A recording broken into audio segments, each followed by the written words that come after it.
Break के बाद आपका एक बार फिर से स्वागत है। आप देख रहे हैं शतरंज के खिलाड़ी, और शतरंज के खिलाड़ी में आज हमारे मेहमान हैं बीजेपी के प्रवक्ता सैयद शाहनवाज हुसैन, जिनसे हम बात कर रहे हैं उत्तर प्रदेश में उनकी चुनावी रणनीति के बारे में। उनकी पार्टी जिस तरह से इस चुनाव को लड़ रही है और जिस तरह से उनकी पार्टी में भीतरघात या अंदरूनी झगड़े बढ़ते चले जा रहे हैं, उसके बारे में। मध्य प्रदेश में पिछले 6-7 साल में 16,000 किसानों ने आत्महत्याएं की। ये आंकड़ा पता नहीं किसने आपको दिया। आपकी सरकार 10,000 का आंकड़ा तो आपकी सरकार मानती है। हम तो ये मानते हैं कि मध्य प्रदेश में जितना गरीबों की चिंता। नहीं, मैं सरकारी आंकड़ों की बात कर रहा हूँ, जो विधानसभा से आप आंकड़े उठा के। पता नहीं मुझे, मेरे लिए तो सरप्राइज है ये आंकड़ा, क्योंकि आप पता कीजिए, हमने मध्य प्रदेश के अंदर एक गरीब का बेटा मुख्यमंत्री है। मध्य प्रदेश जितना गरीबों के लिए काम और कर रहे हैं, छत्तीसगढ़ में हर साल तुलना नहीं हो 2,000 किसानों की आत्महत्याएं हो रही हैं। ये फैक्ट है। ये महाराष्ट्र की रिपोर्ट बता रहे हैं। महाराष्ट्र में तो और भी हो रही हैं। ये हमारे यहाँ मैं तो आपके प्रदेशों की, चूंकि आपके शासित प्रदेशों की बात कर रहा हूं। मैं उसका रिकॉर्ड चेक करूंगा, लेकिन मैं ये मानता हूं कि शिवराज सिंह चौहान बेहतरीन सरकार चला रहे हैं। आपके तो खैर मानने का हक भी है, आपको कहना ही है कैमरे के सामने। शाहनवाज भाई, आपकी मजबूरी भी है। नहीं, मैं प्रवक्ता हूं, मैं तो अपनी पार्टी के बारे में आपको डेफिनेटली आपको हक है। लेकिन आप ये भी जानते हैं कि बिहार में भी बहुत बुरी हालत है जनता की। आप जानते हैं कि पिछले 6-7 सालों में वहाँ ना कोई प्लांट लगा, ना बिजली का, ना कारखाना लगा। जो हालत है विकास की, विकास का शोर शराबा बहुत है, ज़मीन पर कुछ नहीं।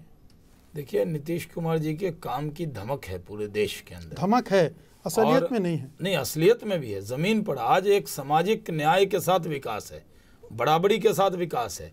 उन्होंने समाज के जो नीचे तब में, जो समाज में नीचे चले गए थे लोग, उनको ऊपर लेकर आए। बिहार के साथ केंद्र का सहयोग है।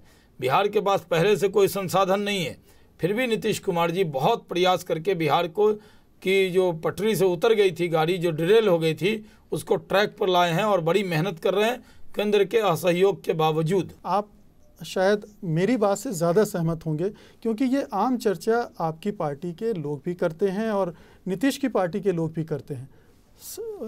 इसमें कोई बहुत विवाद नहीं है कि जो मीडिया में छवि है वो असल में नहीं है। देखिए, मैं तो बराबर भागलपुर जाता हूँ, आज भी आपके इंटरव्यू के लिए वहीं से आया हूँ। मैं गांव-गांव में जाता हूँ और गांव के लोगों के बीच में भी उम्मीद की किरण नीतीश कुमार जी ने दिखाई है। ये सही है कि अभी और राज्य की तुलना करेंगे तो हम तो पहले से बहुत पीछे थे। उनसे बराबरी करेंगे तो फिर उस बराबरी के चश्मे से देखेंगे तो हमारी बराबरी, हमारे साथ अन्याय होगा। लेकिन जिस तरह बैक गियर लगा हुआ था बिहार में, उसको लाकर वो टॉप गियर पर लाकर खड़ा किया उन्होंने। ये बहुत बड़ा कमाल किया। मुझे अंत में ये बताइए कि आपकी उत्तर प्रदेश में उम्मीदों का आधार क्या है? आपको क्यों लग रहा है कि आप वहाँ जीतने वाले हैं, सरकार बनाने वाले हैं, जबकि लोग मान रहे हैं कि आपकी लड़ाई कांग्रेस से है तीसरे चौथे नंबर की, कि कौन तीसरा होगा, कौन चौथा होगा? देखिए, उत्तर प्रदेश के अंदर लोग परेशान हैं। सपा से परेशान थे तो हम उस वक्त गुस्से में बसपा को लेके आए, और अब बसपा से भी पूरी तरह नाउम्मीद हो गए। तो विकल्प क्या है? कांग्रेस तो विकल्प है नहीं। क्यों विकल्प? अरे वो दिल्ली में दोनों हाथ से लूट रही है, तो वहाँ क्या करेगी? ये कोई कांग्रेस को कोई चाहने वाला नहीं है। जिस पार्टी ने 2G स्पेक्ट्रम किया हो, कॉमनवेल्थ गेम किया हो, वो क्या उत्तर प्रदेश में कौन सा गेम करेंगे जाके? तो वहाँ पर लोगों की उम्मीद है सिर्फ भारतीय जनता पार्टी से। भारतीय जनता पार्टी सरकार बनाएगी। और मुकेश जी, मैं आपके प्रोग्राम में बाद में फिर आऊँगा, आपका प्रोग्राम बहुत देखा जाता है, न्यूज़ एक्सप्रेस पे मैं आऊँगा, और उस दिन आप मेरे से सवाल पूछिएगा, ये मेरा रिकॉर्ड दिखाइएगा। हम सरकार बनाकर पहला इंटरव्यू आपको देने आएंगे। बिल्कुल, ये वादा रहा शाहनवाज भाई कि अगर आप अपनी पार्टी के अंदरूनी झगड़ों से निपट चुके हैं हम, ये सरकार बनाने का आपका दावा सफल होता है, तो निश्चित रूप से ये एक बहुत बड़ी उपलब्धि होगी आपकी पार्टी की भी। और आने वाले चुनाव के मद्देनज़र, जो 2014 पर आप लोगों का लक्ष्य 14 में होगा कि कब गिर जाएगी सरकार, कोई पता है? जब भी होगा, तो उसके लिहाज से भी उत्तर प्रदेश के चुनाव की बहुत अहमियत है। बहुत बहुत शुक्रिया आपका शाहनवाज भाई, आपने कार्यक्रम के लिए वक्त निकाला। धन्यवाद आपका।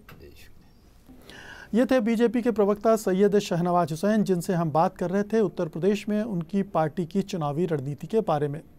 शतरंज के खिलाड़ी में आज बस इतना ही, लेकिन जल्दी ही हम एक और शतरंज के खिलाड़ी के साथ इस कार्यक्रम में हाजिर होंगे। फिलहाल मुझे अनुमति दीजिए। नमस्कार।